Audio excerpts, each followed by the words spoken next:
আসসালামু আলাইকুম। পৃথিবীর আয়না ইউটিউব চ্যানেলে আপনাদের স্বাগত। আমরা হযরত উসমান বিন আফফান রাদিয়াল্লাহু তাআলা আনহু এর জীবনে ঘটে যাওয়া কিছু সত্য ঘটনা বর্ণনা করছিলাম। আজকে এর ২৬তম পর্ব। বীরত্ব ও সাহসিকতার সাথে নবী করিম সাল্লাল্লাহু আলাইহি সাল্লাম উমরা করার জন্য মক্কার দিকে রওনা দিলেন। কিন্তু পথে তিনি কুরাইশদের দ্বারা বাধাপ্রাপ্ত হলেন। তখন তিনি ওমর রাদিয়াল্লাহু তাআলা আনহুকে বার্তাবাহক হিসেবে মক্কায় প্রেরণ করে তাদেরকে জানাতে চাইলেন যে তিনি যুদ্ধ করতে আসছেন না, বরং ওমরা পালন করতে আসছেন। তখন ওমর রাদিয়াল্লাহু তাআলা আনহু বললেন, হে আল্লাহর রাসূল, আমি আমার ব্যাপারে কুরাইশদের ভয় করছি। বনু আদির কেউ নেই যে আমার উপর আক্রমণ আসলে প্রতিরোধ করবে।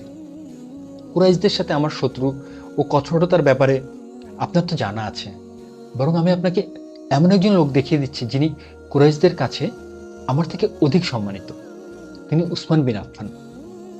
তখন নবী করিম সাল্লাল্লাহু আলাইহি সাল্লাম উসমান বিন আফফান রাদিয়াল্লাহু তাআলা আনহুকে আবু সুফিয়ান ও কুরাইশদের সম্মানিত ব্যক্তিদের কাছে প্রেরণ করলেন।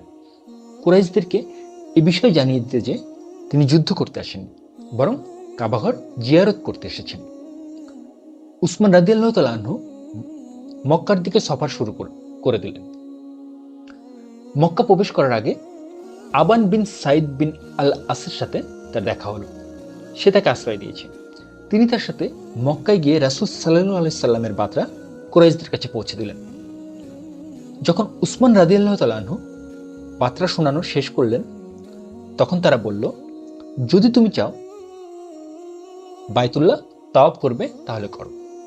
তখন উসমান রাদিয়াল্লাহু তাআলা আনহু বললেন, রাসূল সাল্লাল্লাহু আলাইহি সাল্লাম তাওয়াফ করার আগে আমি তো তাওয়াফ করতে চাই না। অর্থাৎ আমরা এখান থেকে যেটি দেখতে পাচ্ছি সেটি হলো যে উসমান রাদিয়াল্লাহু তাআলা আনহুর পক্ষ থেকে নবীজিকে কিভাবে সম্মান করা হয়েছে সেই বিষয়টা আমরা এখানে দেখতে পাচ্ছি। যে উসমান রাদিয়াল্লাহু তাআলা আনহু যদিও সুযোগ পেয়েছিলেন মক্কায় তাওয়াফ করার, কিন্তু তিনি সেটা করেননি। তিনি বলেছেন যে আগে নবী করিম সাল্লাল্লাহু আলাইহি সাল্লাম তাওয়াফ করবে, তারপর তিনি তাওয়াফ করবেন। আর এর আগে আমরা আরেকটি যেটি বিষয় এখানে লক্ষ্য করেছি সেটি হলো যে হযরত ওমর রাদিয়াল্লাহু তাআলা আনহু এর কথা থেকে আমরা এটি পেয়েছি যে তিনি কিন্তু উসমান বিন আফফান রাদিয়াল্লাহু তাআলা আনহু সম্পর্কে বলতে গিয়ে বলেছেন তিনি কুরাইশদের নিকট অধিক সম্মানিত। অর্থাৎ উসমান বিন আফফান রাদিয়াল্লাহু তাআলা আনহু যখন ইসলাম ধর্ম গ্রহণ করেছেন, নবীজির সাথে থাকছেন, এবং সেই মুহূর্তে যারা কুরাইশ বংশের ছিল, যারা মক্কায় ছিল, যারা তখন ইসলাম গ্রহণ করেনি, তারাও কিন্তু উসমান বিন আফফান রাদিয়াল্লাহু তাআলা আনহুকে সম্মান করতেন। এবং সেই সম্মানের কারণেই তাকে নবী করিম সাল্লাল্লাহু আলাইহি সাল্লাম তাদের কাছে পাঠিয়েছেন বার্তা নিয়ে যে তিনি আসলে যুদ্ধ করতে আসছেন না, তিনি এখানে উমরা পালন করতে আসছেন। তাহলে এই ঘটনা থেকে আমরা আরেকটি বিষয় কিন্তু জানতে পারছি, সেটি হলো যে আমরা যদি কারোর সাথে কোনো কথা বলতে যাই, অর্থাৎ এটাকে কিভাবে উল্লেখ করলে ভালো হবে, যে আমরা যদি অন্য কোনো পক্ষের সাথে কোনো বিষয়ে আলোচনা করতে চাই কিংবা তাদের কাছে কোনো সংবাদ পাঠাতে চাই, যারা আমাদের শত্রুপক্ষ আছে কিংবা যাদের সাথে আমাদের এই মুহূর্তে ভালো সম্পর্ক নেই, সেক্ষেত্রে কিন্তু আমরা একজন সম্মানিত কাউকে নির্ধারণ করতে পারি বা নির্বাচিত করতে পারি এই সংবাদ পাঠানোর জন্য। কারণ সম্মানী লোক দেখা যায় সব জায়গায় সম্মান পায়, সম্মান পাওয়ার যোগ্য হয় উনি। মুসাফিরদের জন্য বানানো সিরিয়ার এক হোটেলে চিৎকারের আওয়াজ আসছিল, হায় আমার ধ্বংস জাহান্নাম, হায় আমার ধ্বংস জাহান্নাম। তখন আবু কিলাবা রহমতুল্লাহ আলাইহি, যিনি হাফেজে হাদিস ছিলেন, তিনি ওই আওয়াজের দিকে এগিয়ে গেলেন। তখন তিনি দেখতে পেলেন এক লোক যার হাত কাঁধ পর্যন্ত কাটা, পাও কাটা, সে অন্ধ, চেহারার উপর উপর হয়ে পড়ে আছে। সে চিৎকার করে বলছে, আমার ধ্বংস, আমি জাহান্নামী। তখন আবু কিলাবা খুব অনুগ্রহের সাথে বললেন, হে আল্লাহর বান্দা, তোমার কি হয়েছে? সে হতাশার সাথে বলল, আমার কাছ থেকে দূরে সরে যাও। তখন সেখানে ছুটে আসা মানুষেরা বলল, বলো তোমার কি হয়েছে? তখন সেই লোকটি আফসোস করতে করতে বলল, আমি ওই লোকদের মাঝে ছিলাম যারা উসমানের ঘরে প্রবেশ করেছে।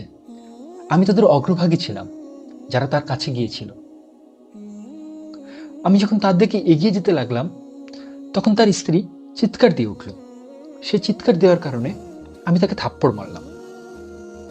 তখন উসমান আমার দিকে তাকালো, এদিকে তার চোখ দিয়ে অশ্রু ঝরছিল। সে আমাকে বলল, আল্লাহ যেন তোমার হাত পা গুলো অবশ করে দেন, তোমাকে অন্ধ করে দেন, আর তোমাকে জাহান্নামে প্রবেশ করান। যখন আমি গভীরভাবে বিষয়টি ভেবে দেখলাম, তখন আমার মনে ভয় ঢুকে গেল। আমি তার অভিশাপ থেকে বাঁচার জন্য দ্রুত বের হয়ে গেলাম এবং আমি যা করেছি তা থেকে পালাতে লাগলাম। আমি আমার বাহনে উঠে দ্রুত পালাতে লাগলাম। যখন আমি এই জায়গায় পৌঁছালাম, হঠাৎ কেউ একজন এসে আমার এরকম করে দিল, যেমন তোমরা দেখছো। আল্লাহর শপথ, আমি জানি না সে কি জিন নাকি মানুষ। আল্লাহ তাআলা আমার হাত পা ও দৃষ্টির ব্যাপারে তার দোয়া কবুল করেছে। আল্লাহর শপথ, তার দোয়ার মধ্যে আর জাহান্নামই বাকি আছে। আবু কিলাবা রহমতুল্লাহ আলাইহি বলেন, তখন আমি চেয়েছি আমার পা দ্বারা তাকে আঘাত করব, আর আমি বললাম, দূরে যা, দূরে যা। অর্থাৎ এই ঘটনাটি থেকে আমরা কিন্তু উসমান রাদিয়াল্লাহু তাআলা আনহুর সম্মান সম্পর্কে জানতে পারছি এবং তিনি যে সত্যের উপর প্রতিষ্ঠিত ছিলেন সেই বিষয়টি জানতে পারছি যে উসমান রাদিয়াল্লাহু তাআলা আনহুকে যখন হত্যা করতে যাওয়া হয়েছে, যখন তাকে হত্যা করেছে এরকম এক ব্যক্তি, যার জন্য তিনি এই দোয়া করেছিলেন যে আল্লাহ যেন তার হাত পাগুলো অবশ করে দেয়, তাকে অন্ধ করে দেয়। এর কারণটা কি ছিল? কারণটা ছিল হচ্ছে যে সেই লোক উসমান রাদিয়াল্লাহু তাআলা আনহুকে যখন হত্যা করতে গিয়েছেন, তখন উসমান রাদিয়াল্লাহু তাআলা আনহুর যিনি স্ত্রী ছিলেন, সেই স্ত্রী যখন চিৎকার দিয়েছে, তখন সেই স্ত্রীকে সেই লোকটি থাপ্পড় মেরেছে, যেটি দেখে উসমান রাদিয়াল্লাহু তাআলা আনহুর চোখ দিয়ে অশ্রু বেরিয়ে এসেছে। কারণ আমরা এই ঘটনা থেকে এটি এমনটি জানতে পারছি যে উসমান রাদিয়াল্লাহু তাআলা আনহু যখন সেই লোকটির দিকে তাকিয়েছেন, তখন তার চোখে অশ্রু ছিল। তো সেই অশ্রুসিক্ত নয়নে যখন উসমান রাদিয়াল্লাহু তাআলা আনহু আল্লাহর নিকট সেই লোকের জন্য দোয়া করেছেন, সেই দোয়া কবুল হয়ে গিয়েছে। এবং সেই লোক কিন্তু এখানে যেটি বলছে যে আসলে কে যে তার হাত কেটে দিয়েছে কিংবা পা কেটে দিয়েছে এবং অন্ধ করে দিয়েছে, এটা উনি সঠিকভাবে বলতে পারছেন না। এটা হতে পারে মানুষ কিংবা হতে পারে জিন। অর্থাৎ আমরা আল্লাহর কাছে দোয়া চাইব, সেই দোয়া যদি আল্লাহ কবুল করেন, সেটি কিভাবে বাস্তবায়িত হবে এটি আমরা আসলে সঠিকভাবে বলতে পারি না। আল্লাহ যেটা কিভাবে বাস্তবায়ন করবেন এটা আল্লাহই ভালো জানেন। তবে আমরা যেটা করতে পারি সেটা হলো যে আমরা আল্লাহর কাছে দোয়া চাইতে পারি, এবং সেই দোয়া কিভাবে কবুল হবে, কি করবেন, সেই দায়িত্ব আল্লাহ তাআলার। খুব চিন্তা ও বিষণ্ণতার সাথে আলী রাদিয়াল্লাহু তাআলা আনহু তার একদল সাথীর কাছে উসমান রাদিয়াল্লাহু তাআলা আনহু এর জীবনী বর্ণনা করছিলেন। বর্ণনা করতে গিয়ে তিনি বললেন, তোমরা কি জানো আমার, তোমাদের ও উসমানের উদাহরণ কি? এর উদাহরণ হচ্ছে এক বনে তিনটি ষাঁড়ের মতো, একটি কালো, আরেকটি সাদা, অন্যটি লাল। তাদের সাথে একটি সিংহও আছে। ষাঁড় তিনটি একত্রে থাকার কারণে সিংহ কিছুই করতে পারছিল না। তখন সিংহটি লাল ও কালো ষাঁড়কে বলল, আমাদের এ বনে সাদা ষাঁড়টি ব্যতীত আর কেউ নেই যে আমাদের উপর নেতৃত্ব দিবে, কেননা তার রং প্রসিদ্ধ। যদি তোমরা দুইজন আমাকে অনুমতি দাও, তাহলে আমি তাকে খেয়ে ফেলব। এতে আমার ও তোমাদের জন্য তা কল্যাণকর হবে। তখন তারা বলল, খেয়ে নাও। তারপর সেই সাদা ষাঁড়টি খেয়ে দূরে বসে রইল। এরপর সেই সিংহটি লাল ষাঁড়টিকে বলল, আমাদের এই বনে কালো ষাঁড়টি ব্যতীত আর কেউ নেই যে আমাদের উপর নেতৃত্ব দেবে, কেননা তার রং প্রসিদ্ধ। আর আমার রং তোমার রং প্রসিদ্ধ নয়, সুতরাং যদি তুমি আমাকে অনুমতি দাও, তাহলে আমি তাকে খেয়ে নিব। এতে আমার ও তোমার উভয়ের কল্যাণ হবে। তখন সেই ষাঁড়টি বলল, খেয়ে নাও। সিংহ কালো ষাঁড়টিকেও খেয়ে নিল। এর কিছুদিন পর সে লাল ষাঁড়কে বলল, আমি তোমাকে খাবো।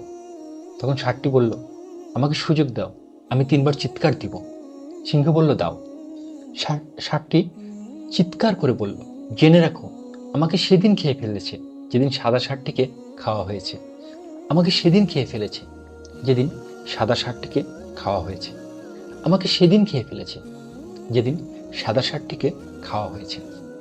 অর্থাৎ এই ঘটনা থেকে আমরা যে শিক্ষাটা লাভ করতে পারি সেটি হলো যে আমরা যখন একত্রে থাকব তখন কিন্তু আমাদের শত্রু আমাদের উপর আক্রমণ করতে পারবে না।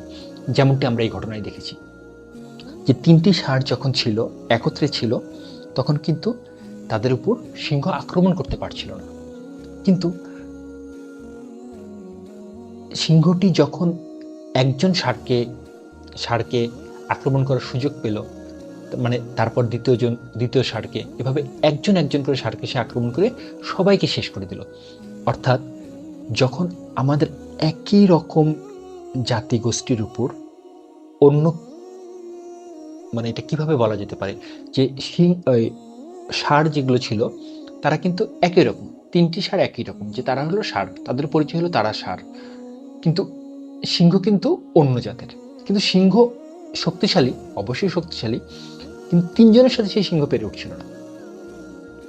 অর্থাৎ আমরা যদি এরকম কখনো কোনো অবস্থার ভিতর পড়ি যে আমাদেরই কোনো জাতি ভাই, আমাদেরই কোনো জাত ভাইকে আমাদের শত্রুপক্ষ এসে ধ্বংস করার জন্য আমাদের কাছে অনুমতি চাচ্ছে কিংবা পরামর্শ চাচ্ছে, তখন কিন্তু তাহলে আমাদের চিন্তা ভাবনা করে দেখতে হবে। যেমনটি আমরা এই ঘটনায় দেখেছি যে সেই 3টি ষাঁড় যদি একত্রে থাকতো এবং সেই কালো ষাঁড়টি এবং লাল ষাঁড়টি যদি হচ্ছে সিংহকে এই অনুমতি না দিত যে তুমি সাদা ষাঁড়টিকে খেয়ে ফেলো, তাহলে কিন্তু একজনেরও ক্ষতি হতো না, কারণ তারা 3জন একসাথে থাকতে পারত। এবং সেই সাথে আমরা এখান থেকে এটিও দেখতে পাচ্ছি যে শত্রুর কিন্তু একটা কৌশল এরকম হতে পারে যে সে আপনাকে পৃথক করে দিতে চাইবে আপনার স্বজাতি থেকে,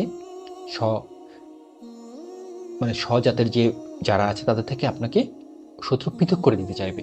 অনেক সময় এরকমটা দেখা যায় যে আমরা ভাই আছি, আমরা হয়তো 4 ভাই আছি, 4 ভাই একত্রে আছি, তখন আমাদের শত্রু আমাদের কিছু করতে পারছে না, তখন হয়তো আমাদের শত্রু আমাদের ক্ষতি করার জন্য, মানে শত্রুর উদ্দেশ্য কিন্তু আমাদের 4 ভাইকেই ক্ষতি করা, কিন্তু শত্রু কি করবে, 4জনকে যখন একসাথে ক্ষতি করতে পারছে না, তখন হয়তো আমাদের ভাইদেরই মাঝে কোনো একজনকে কিংবা কয়েকজনের সাথে সে কথা বলতে পারে যে তোমাদের ওই ভাইকে আমি ক্ষতি করি, তখন এভাবে কিন্তু শত্রু আমাদেরকে আক্রমণ করতে পারে।